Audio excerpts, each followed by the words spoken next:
नमस्कार, दूरदर्शन में आपका स्वागत है। मैं हूं आपका दोस्त सचिन भारती और आप देख रहे हैं कार्यक्रम विज्ञान जगत। कुछ वर्षों पहले तक फैक्ट्रियां अलग तरह से काम करती थी। मशीनें चलती थी, उनमें से भाप निकलती थी और शाम तक हजारों टन ऊर्जा इस्तेमाल में लाई जाती थी। लेकिन जिस ऊर्जा को हम सुबह बहुत महत्वपूर्ण समझते थे, शाम तक वही ऊर्जा भाप बनकर हवा में खो जाती थी। कुछ वैज्ञानिकों ने इस हवा में खो रही ऊर्जा को समझा और समझा कि इससे हम अभी भी ऊर्जा तैयार कर सकते हैं, और इसी विज्ञान को नाम दिया गया थर्मल इंजीनियरिंग। आज स्टूडियो में जिन्होंने राब्ता कायम किया है वो इसी विज्ञान के विशेषज्ञ हैं। मैं स्टूडियो में स्वागत करता हूं विवेक जी का। विवेक जी, स्वागत है। Thank you. विवेक जी, सबसे पहले अपने बारे में कुछ बताइए।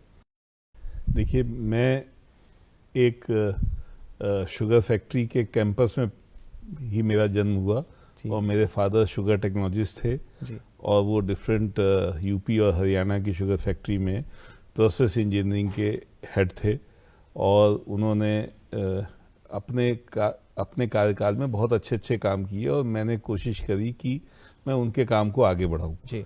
मेरी खुद की पढ़ाई एग्रीकल्चर इंजीनियरिंग की हुई। मैंने जीबी पंत यूनिवर्सिटी से मैं पढ़ाई करी है और 1992 में मैं चंडीगढ़ आया जी। और यहाँ पे ये इक्विपमेंट डिज़ाइन करने की मैंने कंपनी कॉलेज के आने के बाद तुरंत ही स्थापित करी जी। और पिछले तब से मैं जो है ना इसी फील्ड में काम कर रहा हूँ। जी, तो thermal engineering and heat recycling, इसकी एक्सपर्टाइज को मतलब चुनने की कोई खास वजह, कैसे मन में ख्याल आया कि इस फील्ड में काम किया जाना चाहिए? देखिए, एज ए एग्रीकल्चर इंजीनियर हम सब अर्ली 90s में ये सोचा करते थे कि किस तरीके से पेट्रोलियम का कोई अल्टरनेटिव या बिजली का कोई अल्टरनेटिव हम खेती से पैदा करें।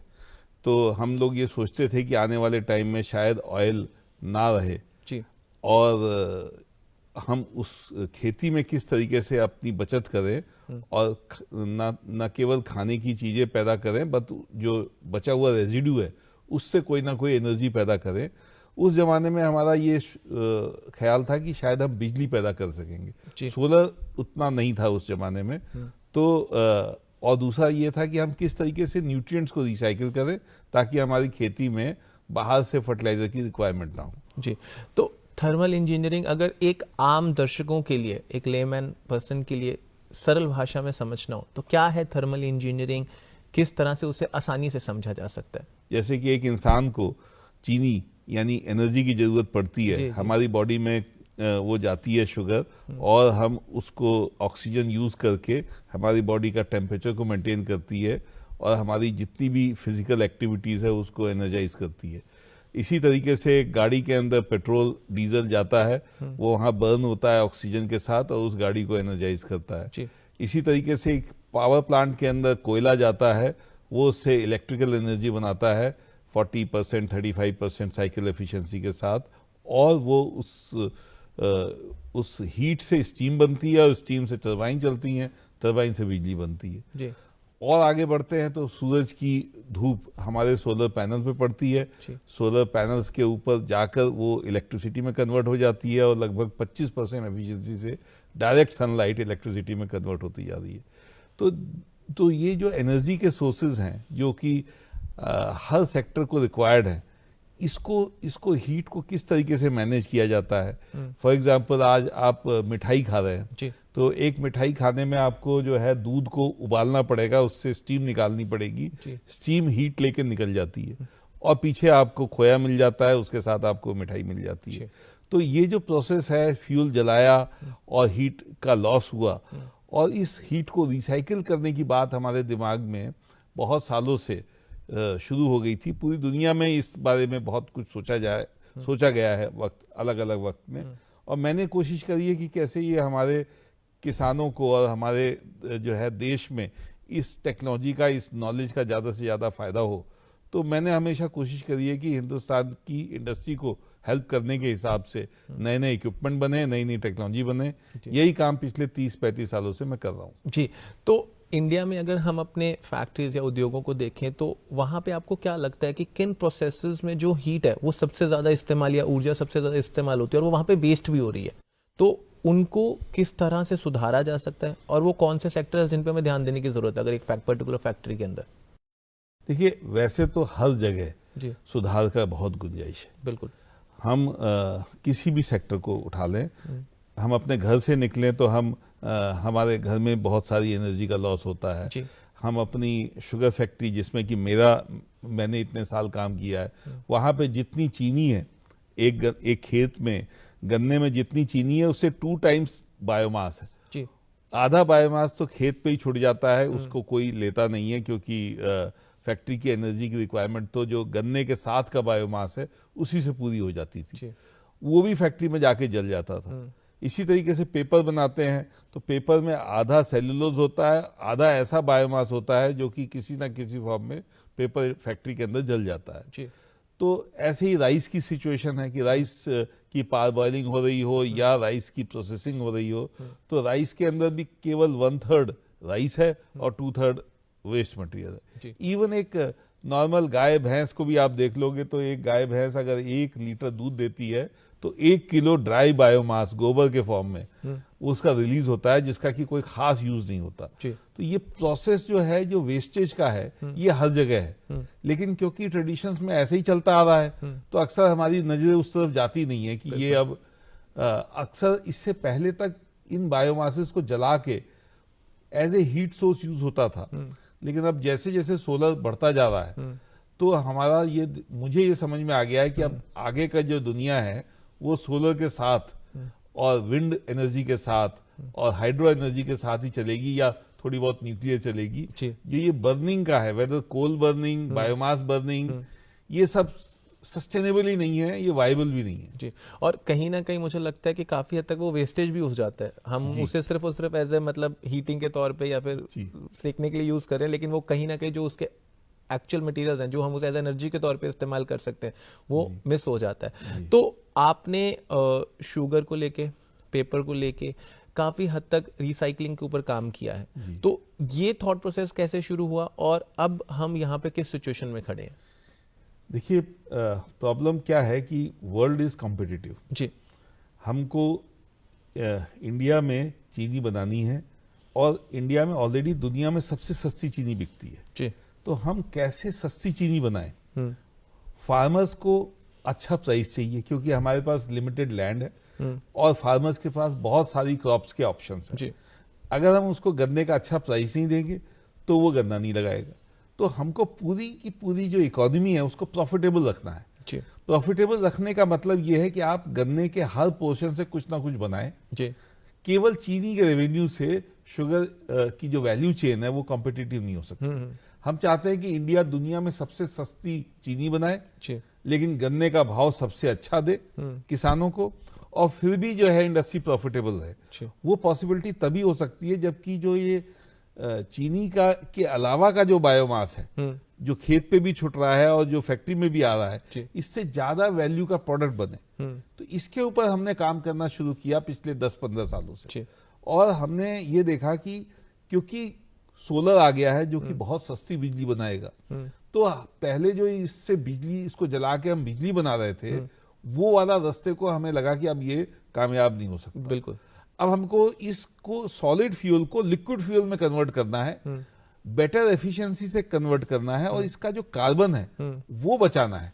देखिए, इंडिया जो है, हमारी जो एग्रीकल्चर का जो कंट्रीब्यूशन है हमारी जीडीपी पे लगभग 15% है, और 15% के आसपास का हम ऐसा प्रोडक्ट इंपोर्ट करते हैं जिसमें कि हाइड्रोकार्बन्स हैं, पेट्रोलियम्स हैं और हाइड्रोकार्बन के बने हुए बहुत सारे प्रोडक्ट्स हैं। क्योंकि इंडिया में कार्बन महंगा है और हमारे पास कार्बन के कोई रिसोर्सेज भी नहीं है जिसको कि हम एक्सप्लोर करके ले सके।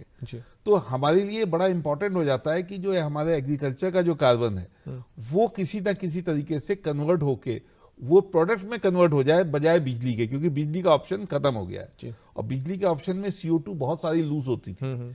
लेकिन अब हमारे को वक्त आ गया है कि हम एनर्जी सोलर की इस्तेमाल करें जिसमें कि ग्रीन हाइड्रोजन है, और कार्बन हमारा जो वेस्ट है, चाहे वो सिटी वेस्ट हो, एनिमल वेस्ट हो, एग्रो वेस्ट हो, इंडस्ट्रियल वेस्ट हो, ये सारा का सारा चीज को कंबाइन करके हमारे कार्बन की जो नीड है वो खत्म हो जाए बाहर से लाने की।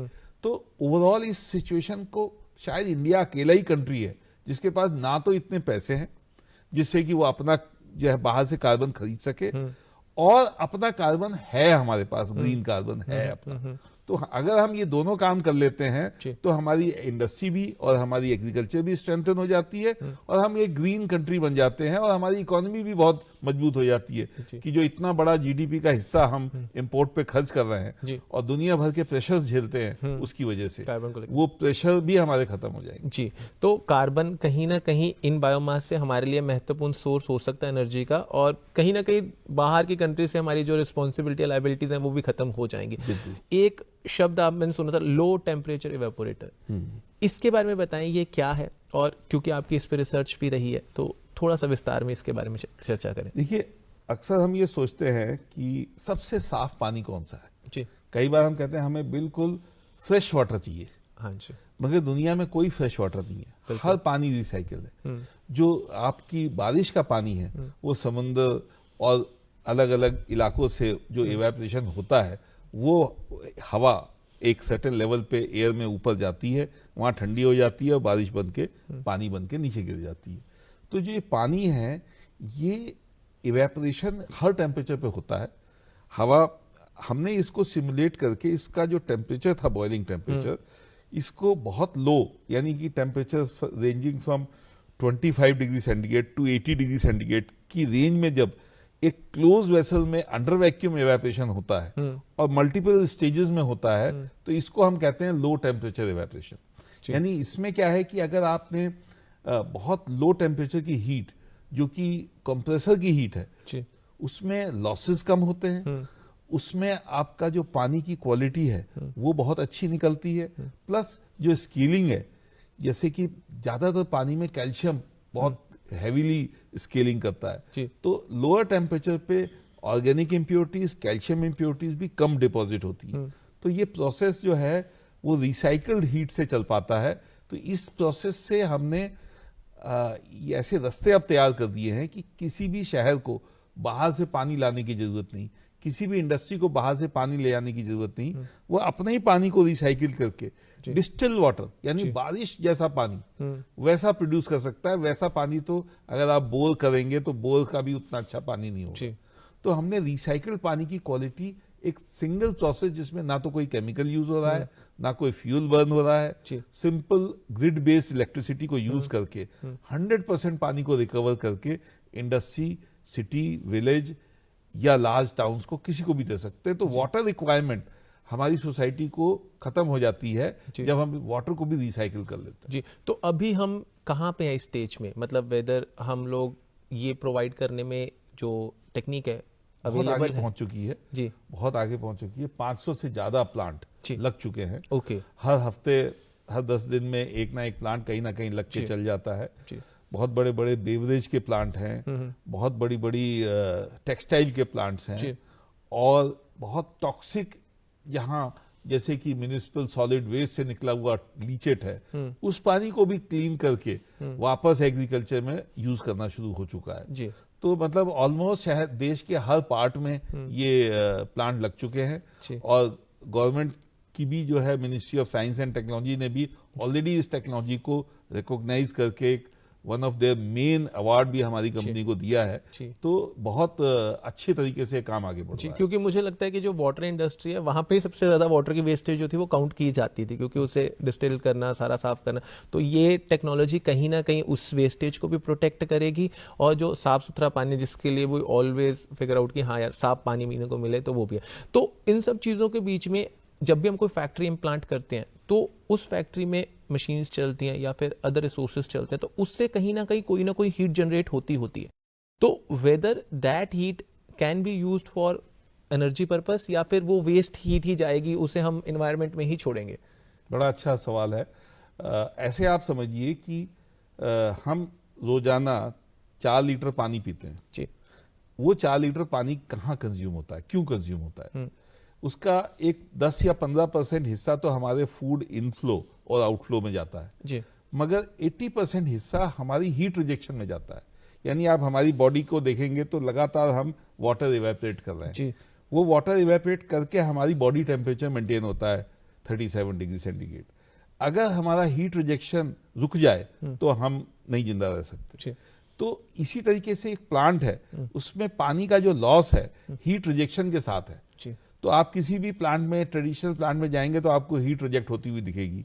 एक खेत में जाएंगे वहां पे भी यही दिखेगा आपको कि प्लांट जिंदा रहते ही तब है जब वो पानी लूज करते हैं। नीचे से पानी जो इवेपोट्रांसपिरेशन के लिए रूट जोन से लेते हैं और पत्तियों से, पत्तियों का टेम्परेचर मेंटेन करने के लिए वो पानी लूज करते रहते हैं। इसी तरीके से फैक्ट्रियां भी चलती हैं, उनमें फ्यूल जलता है, हीट रिजेक्ट करनी होती है, हीट रिजेक्ट करने के लिए कूलिंग टावर्स लगते हैं और हीट उड़ जाती है। लेकिन अब ये स्थिति बदलने वाली है। ये स्थिति, एक हम इस कमरे में बैठे हैं, एयर कंडीशन है, जो पानी हमसे लूज हो रहा है वो कहीं ना कहीं यहाँ के किसी एसी में ड्रॉप बाय ड्रॉप गिर रहा है, तो 100% रिकवर हो रहा है। हम एक कार में बैठे हैं, हमारी 4 लोग बैठे हैं, हमारी बॉडी का जो पानी है वो कार के एसी से कहीं ना कहीं टपक रहा है, रिकवर हो रहा है। इसी तरीके से अगर आप एक एयर कंडीशन ग्रीन हाउस के अंदर प्लांट ग्रो कर रहे हैं तो प्लांट्स का पानी भी रिकवर हो रहा है। अब आता है कि एक फैक्ट्री के अंदर जहां हमने हीट का लॉस नहीं करना, लेकिन फैक्ट्री को हीट चाहिए, तो जहां फैक्ट्री का जो एक कंडेंसर है वहां पे वो सारी हीट जा रही है, वो हीट को हमने एब्जॉर्ब कर लिया, उस पानी को भी एब्जॉर्ब कर लिया, वो पानी भी रिकवर हो गया, वो हीट भी रिकवर हो गई। हीट रिकवर लो टेम्परेचर पे हुई, लेकिन कंप्रेसर ने उस हीट को हाई टेम्परेचर का बना के वापस दे दिया। तो इस तरीके से वाटर और हीट दोनों साथ साथ चलते हैं, साइकिल चलता रहता है। तो जिस प्लांट में, जो मॉडर्न प्लांट था जहां फ्यूल बर्न करके हीट प्रोड्यूस हो रही थी और हीट रिजेक्ट हो रही थी पानी के साथ, वहां पे पानी को भी कैप्चर कर लिया, हीट को भी कैप्चर कर लिया, हीट रिसाइकिल कर दी, पानी भी रिसाइकिल कर दिया। तो आपको दोनों चीजों से फ्रीडम मिल गई। बॉयलर हट गया, कंडेंसर हट गया, उसकी जगह कंप्रेसर ने ले ली। बाहर से बिजली जरूर आई, लेकिन बिजली का जो आउटलुक है वो डे बाय डे सोलर और विंड और हाइड्रो से ऐसा होता जा रहा है कि बिजली आने वाले वक्त में सस्ती ही होनी है और बिजली ग्रीन है, और आपका बायोमास और आपके जो फ्यूल्स हैं वो महंगे होते जा रहे हैं। फ्यूल है ही नहीं आपको। तो जैसे कि आज डीजल की कार इलेक्ट्रिक कार में कन्वर्ट होती चली जा रही है, इसी तरीके से आने वाले टाइम में शहर के पानी के और फ्यूल के जो रिसोर्सेज हैं वो सारे धीरे धीरे रिक्वायरमेंट ही कम होती जाएगी और इंडस्ट्री भी इलेक्ट्रीफाई हो जाएगी, जो कि बिजली से चल रही है। बाहर से ना पानी आ रहा है ना पानी छोड़ भी रही है, सब कुछ रिसाइकिल हो रहा है। तो एनर्जी एफिशिएंसी की अगर हम बात करें तो एनर्जी एफिशिएंसी एनवायरनमेंट पे डायरेक्ट इम्पैक्ट कहीं ना कहीं डालती है, तो वो इम्पैक्ट कितना सही है कितना गलत है, वो क्या कैसे बात कर सकते हैं? देखिए, एनर्जी एफिशिएंसी तो एनवायरनमेंट पे बहुत को बचाती है। बहुत सारे कामों में जिसमें कि फ्यूल लग रहा था वो हट गया, तो आप मेन प्रोसेस पे आ गए। तो आपका फूड में जो अगर आप फूड प्रोसेसिंग भी करते हैं तो उसका 1/3 हिस्सा एनर्जी था, वो एनर्जी कन्वर्ट हो गया सोलर में, तो आपकी फूड की कॉस्ट, प्रोसेसिंग की कॉस्ट कम हो गई। पेपर बन रहा है, पेपर में आपका फ्यूल नहीं लगा तो पेपर की कॉस्ट कम हो गई। तो जो एनर्जी वाला हिस्सा है वो एनवायरनमेंट को भी बचा रहा है, इकोनॉमी को भी बचा रहा है।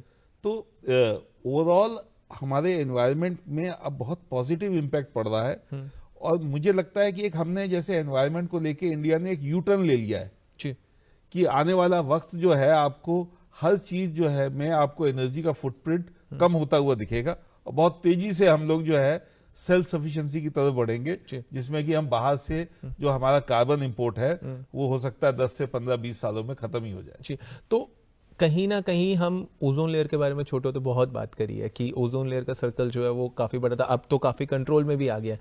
तो इन सब चीजों का इन्वायरमेंट पे कितना पॉजिटिव इफेक्ट है? जैसे हम आजकल बहुत इम्पैक्ट करते हैं कि जो इन्वायरमेंट है वो काफी गर्म हो रहा है, जो ग्लेशियर्स हैं वो काफी ज्यादा पिघल रहे हैं, तो दीज टेक्निक्स इन्वायरमेंट के लिए कितनी फ्रेंडली है, कितना आने वाली जनरेशन को हम हेल्दी इन्वायरमेंट दे सकते हैं? देखिए, ओजोन तो लार्जली CFCs की वजह से डिप्लीट हुई थी, और दुनिया ने काफी यूनिफाइड होकर काफी ऐसे एक्शन ले लिए हैं जिसकी वजह से वो फर्दर डिप्लीशन कम हो गया है या वो रेक्टिफाई हो रहा है धीरे धीरे करके।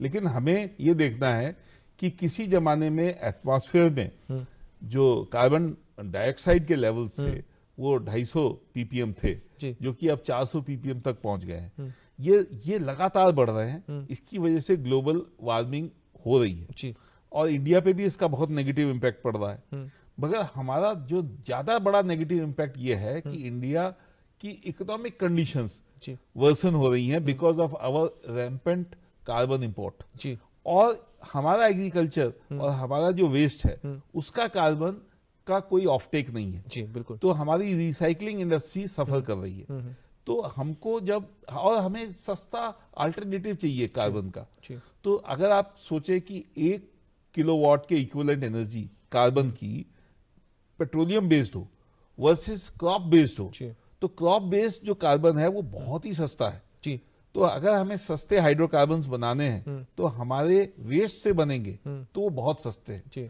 तो ओवरऑल जो है इंडिया का जो सिचुएशन है वो ये है कि for our economy and for our competitiveness जी. we have to adopt the green technologies जी. while every other country has money and has carbon। वो कुछ भी करें मगर हमारे लिए सिचुएशन बिल्कुल अलग है। जी बिल्कुल। तो स्पेसिफिकली फैक्ट्री या उद्योगों में क्या कोई ऐसी टेक्निक्स भी हैं जहां पे बॉयलर या बायोमास के बिना भी हम लोग जो है फैक्ट्री रन कर सकते हैं? हाँ बिल्कुल, धीरे धीरे करके हम उस तरफ सिर्फ हमारी कंपनी नहीं लेकिन जैसे पूरी दुनिया में इस तरफ से काम हो रहे हैं और सभी लोगों को ये समझ में आ गया है कि एक्चुअली में हीट रिसाइकलिंग से हम सब कुछ कर सकते हैं। फॉर एग्जांपल आज हम लोग चीनी बना सकते हैं बिना बॉयलर के, हम लोग गुड़ बना सकते हैं बिना बॉयलर के, हम लोग राइस की पूरी प्रोसेसिंग कर सकते हैं बिना बॉयलर के, हम पेपर बना सकते हैं बिना बॉयलर के।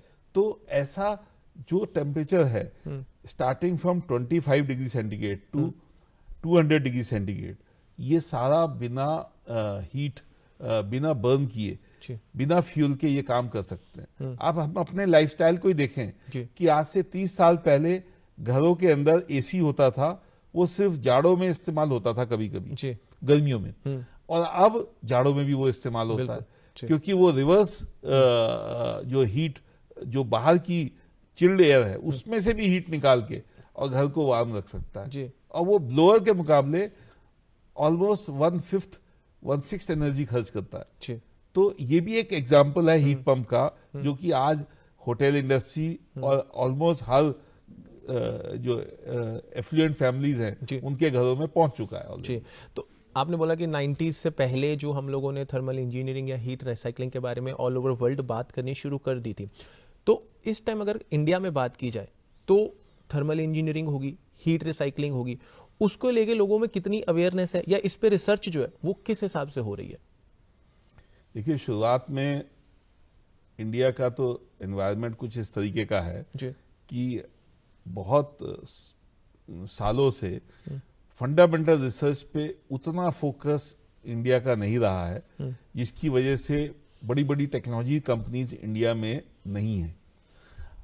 क्योंकि मेरी शुरुआत में ही मुझे बहुत इंकरेजमेंट मिला, मैंने जिन इंडस्ट्री के साथ काम किया उन्होंने बहुत सपोर्ट किया इनोवेशन को, इसकी वजह से हमारी कंपनी लार्जली हमारे कस्टमर सपोर्ट करते आए और हम नई नई चीजें बनाते चले गए।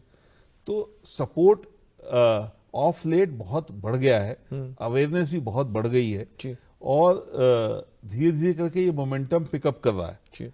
तो क्योंकि इंडिया में डुअल एडवांटेज है, एक तो जो हमारी बड़ी मल्टीनेशनल्स हैं उनके पास यूरोपियन मैंडेट है टू डीकार्बोनाइज, दूसरा इंडिया के अंदर चीपर टेक्नोलॉजीज अवेलेबल है जो कि आसानी के साथ हम उनकी फैक्ट्रीज को डीकार्बोनाइज कर पा रहे हैं। तो ये मोमेंटम बहुत ज्यादा बढ़ने वाला है। अभी हम बहुत अर्ली स्टेज पे हैं, लेकिन अवेयरनेस आ गई है और अपॉर्चुनिटीज बहुत बड़ी है। आप ऐसे समझ लो कि एग्रीकल्चर के सेक्टर से अगर हम हाइड्रोकार्बन की इंडस्ट्री को फीड कर सकते हैं तो कितना बड़ा सेक्टर एक नया खड़ा हो सकता है हमारे सामने। ऑलमोस्ट एग्रीकल्चर में केवल फूड बेस्ड ही हमें मटेरियल नहीं मिल रहा है, बल्कि हमारा पूरा कार्बन जो कि हमारा इंपोर्ट होता था वो एज ए रॉ मटेरियल मिल रहा है। जब उससे हम वैल्यू एडेड प्रोडक्ट बनाएंगे तब तो 10 टाइम्स और वैल्यू क्रिएट हो जाएगी उससे। तो आने वाले जो 10 से 20 साल हैं उनमें आप इंडिया को थर्मल इंजीनियरिंग या फिर हीट रिसाइकलिंग में कहाँ देखते हैं, और गवर्नमेंट की तरफ से आप क्या इनिशिएटिव्स एक्सपेक्ट करते हैं कि ये इनिशिएटिव्स और लेने की जरूरत है ताकि हम इस चीज को और रिकवर कर सकें या इसे और खूबसूरती से निखार सकें? देखिए, एक बहुत खूबसूरत चीज है इस प्रोसेस में कि सोलर पावर डिस्ट्रीब्यूटेड है जी बायोमास डिस्ट्रीब्यूटेड है। कोई एक जगह पे आप एक बहुत बड़ा प्लांट नहीं लगा सकते। जी तो पूरे देश में हर गांव में हर जगह इंडस्ट्री की पोटेंशियल क्रिएट हो रही है। जी आपने सोलर से बिजली पैदा करी, बायोमास खेत में not as a food but as a waste of the food आपके पास अवेलेबल है। इन दोनों को कंबाइन करके हर एक ब्लॉक में एक नया हाइड्रोकार्बन, क्योंकि हजारों किस्म के हाइड्रोकार्बन प्रोडक्ट्स हैं जी और बहुत सारा फ्यूल्स की रिक्वायरमेंट है, तो आप जो बिजली है वो सबसे सस्ती बायोमास से नहीं होने वाली है। Biomass is a source of carbon and hydrogen का सोर्स बिजली है, सोलर पावर है। दोनों ही एग्रीकल्चर में दोनों ही डिस्ट्रीब्यूटेड है। तो पूरे देश में इस बात का पोटेंशियल है because of 365 days of sunshine and continuous availability of the biomass and the waste. तो हमारे पास एक ग्रीन इकोनॉमी का एक बहुत बड़ा प्लेटफॉर्म है और इस प्लेटफॉर्म के एंड में जो हमें बायोचार मिलता है और जो न्यूट्रिएंट्स मिलते हैं, क्योंकि हर वेस्ट के अंदर न्यूट्रिएंट्स हैं। जो कार्बन, हाइड्रोजन और ऑक्सीजन निकालने के बाद जो रेजिड्यू बचा वो न्यूट्रिएंट्स हैं, वो हमारे खेतों में वापस जाएंगे। तो हमें इतना ज्यादा फर्टिलाइजर इंपोर्ट की भी जरूरत नहीं पड़ेगी। आज हमारा बहुत सारा फर्टिलाइजर लैंडफिल में या इधर उधर चला जाता है। वो फर्टिलाइजर जब वापस एग्रीकल्चर को मिलेगा तो पूरे देश में जो है एक नए किस्म की इंडस्ट्री पैदा होगी जो कि बहुत बड़ी हमारी इकोनॉमी को बहुत प्रॉस्परस बनाएगी। जी, तो गवर्नमेंट के इनिशिएटिव्स क्या होने चाहिए इसको लेके? सबसे ज्यादा तो जो मुझे लगता है कि जब मैं चंडीगढ़ में आया था आज से बहुत साल पहले, तो एक सिचुएशन थी कि मुझे इंटरनेट नहीं था और किताबें मेरी यूनिवर्सिटी में बहुत थी। मैं जिस सब्जेक्ट पे काम करना चाहता था उसकी सारी किताबें मेरी यूनिवर्सिटी में थी। ठीक। और मुझे रियलाइज हुआ कि मुझे नॉलेज चाहिए और एक फोन के लिए मुझे 10,000 रुपए मैंने भरे और 2 साल बाद आना था। तो मुझे फोन जैसी चीज के लिए दिक्कतें थी। तो वो नॉलेज और वो कम्युनिकेशन की प्रॉब्लम थी जो कि आज सॉल्व हो चुकी। बिल्कुल। आज की एक प्रॉब्लम यह है कि अगर हम रूरल एरियाज में हमको इंडस्ट्री लगानी है तो बिजली बहुत महंगी है। जब हम हाइड्रोकार्बन का रिप्लेसमेंट चाहते हैं तो हमें सस्ती बिजली चाहिए और हमें बिजली किससे लेनी है? किसानों से ही लेनी है, क्योंकि खेत जिसके पास है वही बिजली पैदा कर सकेगा। तो हमको जो ये इंडिपेंडेंट इंफ्रास्ट्रक्चर जो रूरल एरियाज में बनाना है यहां से आगे, उसके लिए सरकार को समझना होगा और जो अपने नियम कायदे कानून है उसमें जिस तरीके का बदलाव उन्होंने टेलीकम्युनिकेशन सेक्टर में लेके आए हैं, उसी तरीके का बदलाव उनको पावर जनरेशन के सेक्टर में लाना पड़ेगा, जिससे कि जो ये पावर की जो BSNL जैसा एक इंफ्रास्ट्रक्चर सिंगल कंपनी थी, उसी तरीके से पावर में भी अभी वही सिचुएशन है कि हम ये सोचते हैं कि गांव में बिजली जो है, गांव बिजली नहीं दे सकता, लेकिन बिजली तो और फ्यूल तो गांवों से ही आएगा। जी बिल्कुल। मतलब एक छोटे से बदलाव से हम बहुत बड़ा बदलाव जो है वो समाज में लेके आ सकते हैं। तो कुछ जिम्मेदारियां सरकार पे, कुछ जिम्मेदारियां वैज्ञानिकों पे। तो थर्मल एनर्जी किस तरह से हमारा जीवन बदल रही है, किस तरह से हमारा देश बदल रही है, ये हमने समझा। तो उम्मीद करते हैं कि अगर आप भी इस विज्ञान को समझना चाहते हैं, इस विज्ञान में अपना करियर बनाना चाहते हैं, तो आप इसे चुन के देश में एक बेहतरीन बदलाव ला सकते हैं। सर, स्टूडियो में जुड़ने के लिए धन्यवाद।